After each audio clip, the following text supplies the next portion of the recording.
नमस्कार, मी आपला वकील मित्र ॲडव्होकेट शुभम मोटे, कोर्ट कचेरी या यूट्यूब चॅनलवर आपले स्वागत आहे। एकत्र कुटुंबातील असलेली वडिलोपार्जित जमीन सोडून त्या वडिलोपार्जित जमिनीच्या उत्पन्नातून मोठ्या भावाने स्वतःच्या नावाने मिळकत खरेदी खत केलेले असेल तर कुटुंबातील इतर भावंडांना त्या मिळकतीवर हक्क सांगता येतो का?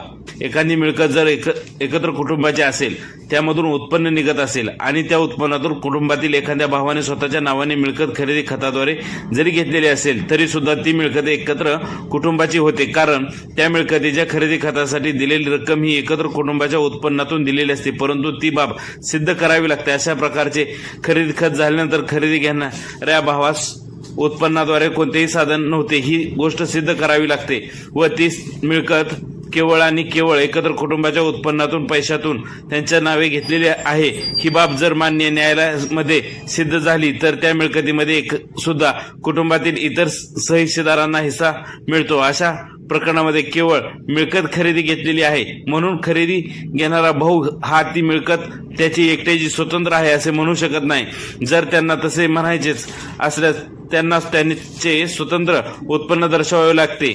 उत्पन्न कुठून आले हे मान्य न्यायालयामध्ये सिद्ध करावे लागते, तरच ती स्वतंत्र मिळकत होते।